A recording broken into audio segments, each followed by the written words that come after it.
नमस्कार दोस्तों, स्वागत है आप सभी का एक और नए वीडियो में। और सबसे पहले दीपावली की आपको ढेर सारी शुभकामनाएं। माता लक्ष्मी की कृपा आप सभी पर बनी रहे और आप लोग निरंतर इसी प्रकार से आगे सफलताओं को प्राप्त करते रहें। आज हम इस वीडियो में बात करने वाले हैं सुप्रीम कोर्ट में जो फार्मासिस्ट का अगला केस है उसके बारे में।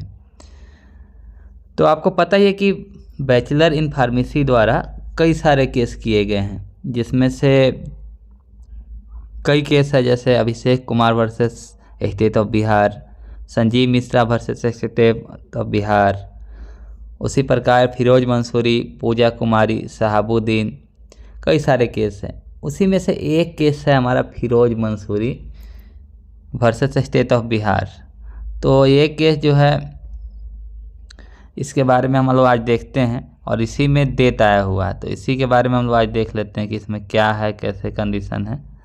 तो देखिए इसमें जो केस नंबर है 12,236 है और ईयर है 2025। आप लोग भी अपने मोबाइल से चेक कर सकते हैं, आप लोग को ही मालूम चल जाएगा। और यहाँ पे जैसे हमने कैप्चा फिल किया और आगे सर्च करते हैं तो हमारी स्क्रीन पे केस की सारी डिटेल आ जाएगी।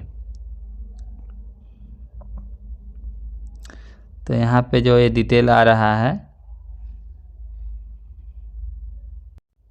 तो ये देखिए, ये है Firoz Mansuri versus state of Bihar और ये मामला भी पेंडिंग है। ये भी जो है 29/4 को रजिस्टर्ड हुआ था। तो देखते हैं।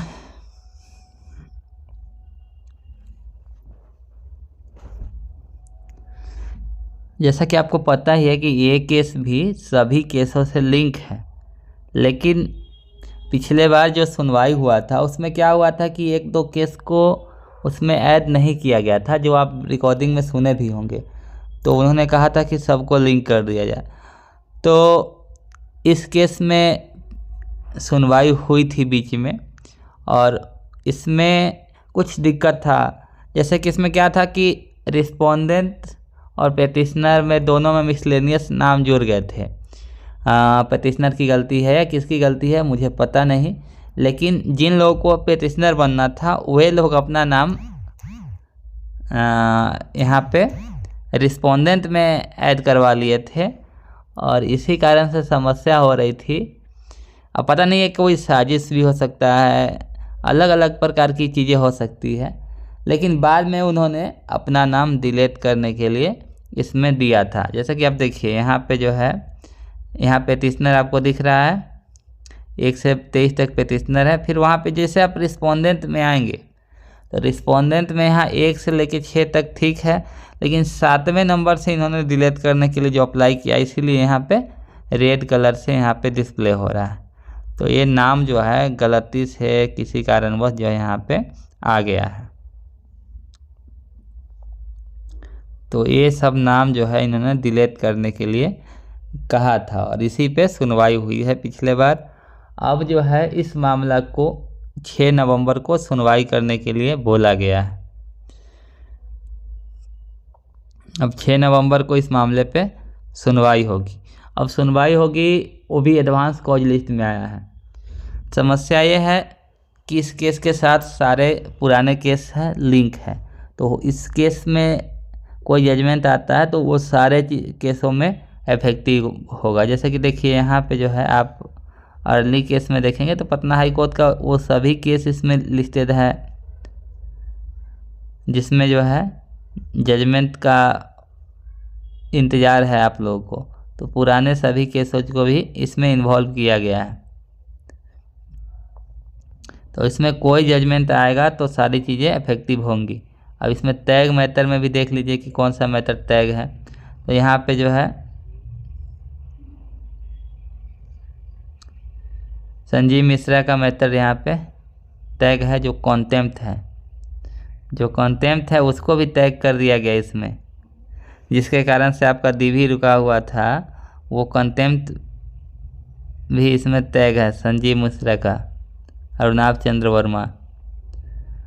उसके बाद जो है संजीव मिश्रा का जो केस है वो है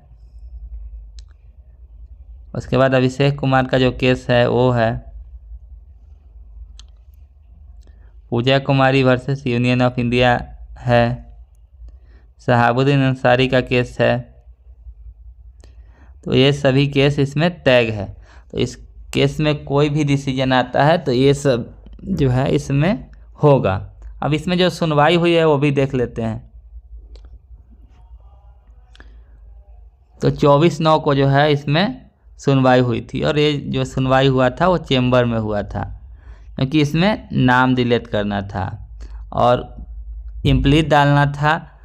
1-2 आदमी हैं जिन्होंने इसमें जोड़ने के लिए इम्प्लीट किया है। तो अच्छी बात है, जुड़ना भी चाहिए। हम लोग एक ही केस में हैं तो हम लोग को नहीं लगता कि सभी केस में जाने की ज़रूरत है। एक ही केस है और सब टैग है तो ज़्यादा ये करने की ज़रूरत नहीं है उसमें भी। तो इम्प्लीडर का भी नाम इसमें अगला बार से जुड़ जाएगा। और बाकी जो ऑर्डर है इसमें सेम है, जो 30/4 को आया था अभिषेक कुमार वाले केस में, वही ऑर्डर इसमें भी है, जिसमें 6 वीक का समय लिया गया था और सिलेक्शन प्रोसेस को चालू रखने का आदेश दिया गया था। तो वही ऑर्डर सभी में है। तो देखिए इसमें सुनवाई 6 तारीख को हो सकती है, लेकिन कंफर्म नहीं है, क्योंकि जो पुराने बेंचेज के जज हैं उस दिन नहीं बैठ रहे हैं। एक ही जज बैठ रहे हैं, दोनों जज नहीं बैठ रहे हैं। तो सुनवाई 6 तारीख को होगी भी या भी नहीं होगी, लेकिन अदालत है, कुछ भी हो सकता है, इसलिए सभी लोग को प्रिपेयर रहना है। और आप लोग परेशान हो रहे थे इसलिए वीडियो बनाना पड़ रहा था। और एक और चीज़ है कि अब हमको लगता है कि वीडियो बनाना थोड़ा कम कर दिए हैं, कि व्हाट्सएप पे भी आप लोगों को इन्फॉर्मेशन मिल ही जाता है। तो स्पेशल वीडियो बनाने में थोड़ा सा समय लगता है और वीडियो का उतना आउटपुट नहीं मिलता हमें। तो ये चीज़ें हैं कि वीडियो थोड़ा बनाना कम कर दिया है, सब लोग समझते ही हैं। चलिए, वीडियो देखने के लिए आप सभी को बहुत बहुत धन्यवाद और दीपावली की ढेर सारी शुभकामनाएं।